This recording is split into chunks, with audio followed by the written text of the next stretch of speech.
What is old heat and new heat? We're going to discuss what these terms mean, enhancement of ruby and sapphire and the different treatments and price points, and how you should protect yourself as a buyer.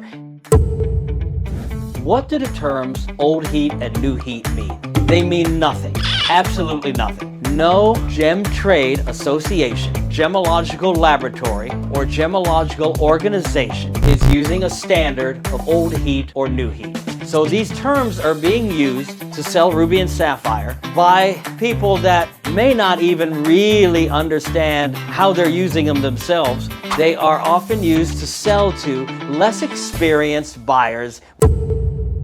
So let's take a look at a minute at some of the uses of the term old heat. Some of the criteria for old heat is heating the ruby or sapphire without the use of any powdered chemicals, of which case borax is the most commonly used. So some of the people saying old heat are saying it's thermal enhancement, but there's no residue present. And residue present on a gemological report, if there were no fractures or cavities on the surface, then there would be no residue, even if any borax was used. Anything in the pits would have been removed by acid or polished off of the surface. So they cannot be sure that no powdered ingredients were used like borax. But with a gemological report, they can know that there's no residue present.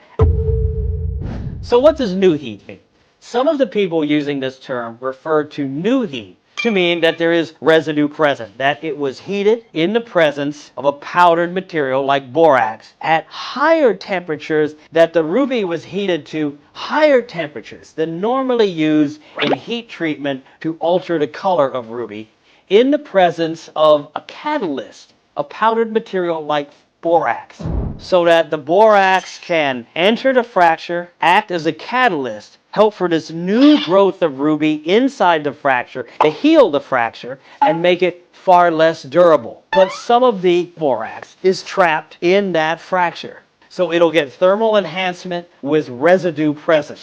There are different degrees of residue measurement that we do with the microscope. H1 is the least. Then you have H2, and depending on the laboratories, it can go H3 through H5, even some glassy appearing residue in the cavities, all lowering the value to some degree.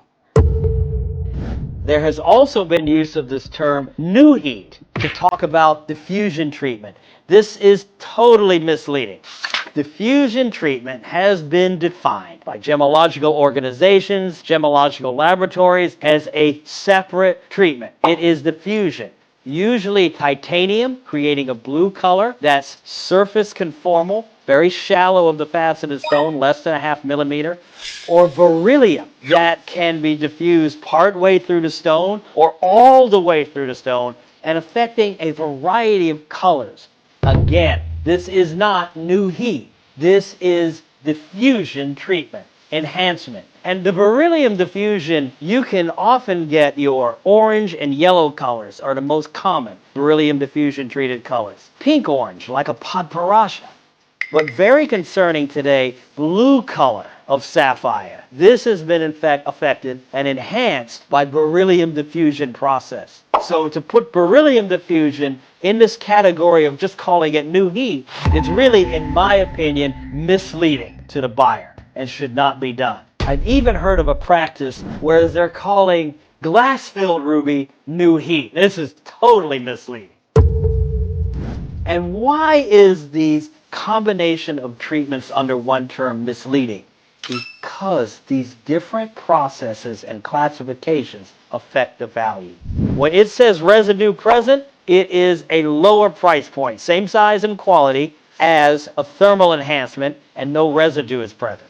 Now, once you go H2 and below H2, or if a cavity is filled with this glassy appearing residue, the value drops even more. And if it's a diffusion process with titanium or beryllium to affect the color, the price point drops even further. And the glass-filled ruby, it drops to the lowest. So just saying old heat, new heat, you are not given enough information to determine the value category that you're in. So I really do not have any faith in these terms. I don't have any faith in how they're being used. So don't compare your ruby and sapphires on the market by old heat, new heat. Compare them by gemological reports. No evidence of thermal enhancement. Evidence of thermal enhancement. Evidence of thermal enhancement, residue present. Diffusion treatment, glass filling. That's how a professional buys. That's where a gemological report is essential, as opposed to terminology that's being used in the industry.